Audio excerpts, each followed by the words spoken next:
Well, ladies and gentlemen, another week is upon us. The Dallas Cowboys are going to be heading to Foxborough to take on the New England Patriots, hoping to end the 6-game losing streak we have with them. You know, it's mostly because of Bill Belichick and Tom Brady and just poor timing.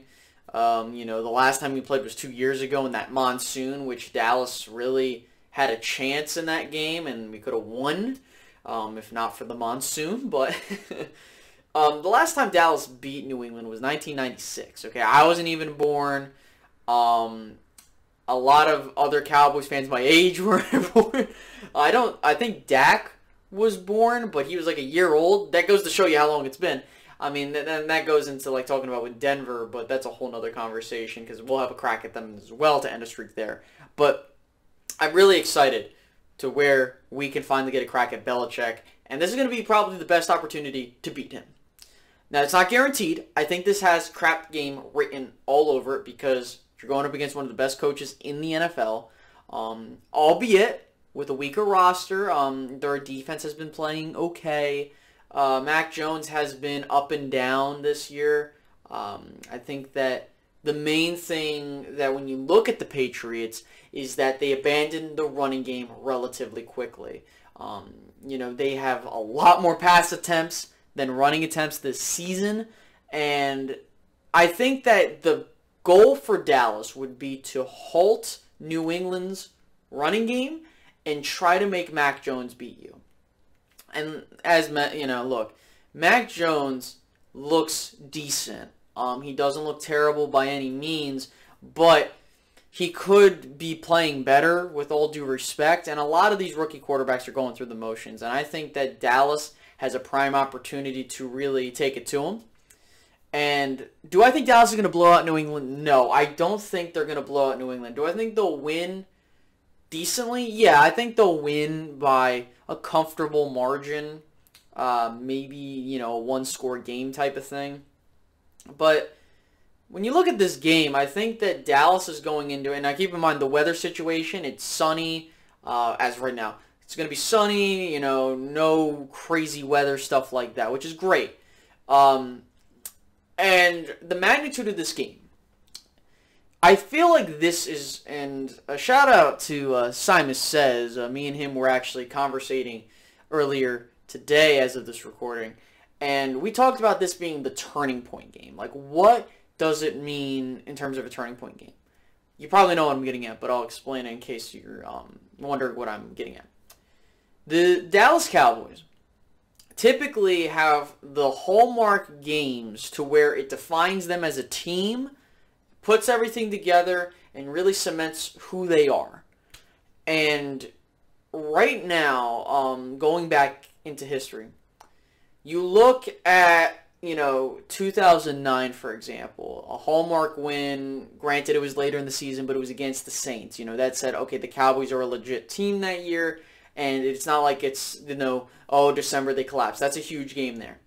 A hallmark game, you fast forward to 2014. Seattle, go in there, you beat a team where they had a phenomenal home record, and it really propelled the Cowboys going forward. 2016, the Green Bay game, you beat New England, you beat Green Bay, and you end up using that as a springboard to stack more wins. This is one of those games, and it's important because we're getting to our bye week.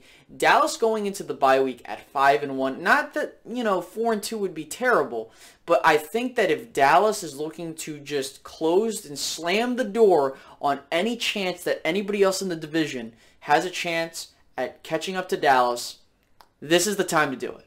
Okay? You beat Bill Belichick, you get the monkey off your shoulder of, hey, you haven't beat this guy in forever, and you know what? He has a rookie quarterback, and you just take it to him. If you do that, and, again, people will look at it and be like, Space, why are you saying like a 2-4 or 2-3 going to possibly be 2-4 football team is going to be a landmark or a hallmark type of, moment for this team? It's because the mantra of it being, okay, they're playing bad teams. They're not playing well-coached teams. I've heard that excuse too. If you go into Foxborough and best Bill Belichick and then the excuse is, well, they had a rookie quarterback. Now you're just moving the goalpost. Look, I understand it. But, New England has the ability, given who they have on that sideline, to take care of business. But if Dallas's coaching staff can, there's going to be a test for them. Especially if Bill Belichick does, in fact, take out a part of our game. Which, whether it be the passing game or the running game, whatever. But I'm assuming it's going to be the run game because that's been our strongest thing. But if he manages to stop that, can we scheme around that? And I think that, based off of what we're seeing, Dallas has been a second-half team this year. It's been very evident, maybe aside from the Chargers game. But I really like where Dallas is sitting right now. You look at the rest of the division. Philly lost tonight. We're sitting at 4-1. You look at the Giants, their season's pretty much over, as I alluded to in the previous video. Washington is going up against the Chiefs. I do believe that Kansas City will take care of business against Washington. But with all that being said, what does it mean for Dallas to win this game? And what might they have to do? I think the biggest thing is you just have to continue with what works. If the running game is not working out, that doesn't mean you abandon the run to an extent, but you need to go with the hot hand. If Dak Prescott's wheeling and dealing, give him the ball and let it rip. If Ezekiel Elliott and Tony Pollard, over these past couple games, like we see, if they're running the ball effectively, keep giving him the damn football. Plain and simple. We don't need Dak Prescott to keep slinging the ball around unless it's working effectively and we're winning the game. That's all I care about. So, all that being said, Dallas getting to 5-1, I think slams the door for anyone else in the NFC East. I think that being in a situation where you're 3.5 games up in the division, you already have 2 division wins in your pocket, then you're going into your bye week. It's going to be tough for anybody in the NFC East to catch up to Dallas, especially if they're 5-1.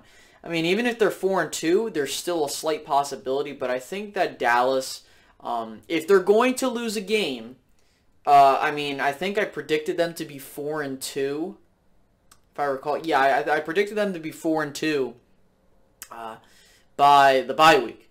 So, it could be right here. I hope I'm wrong. I want us to be 5-1. In fact, I would love for us to have been 6-0.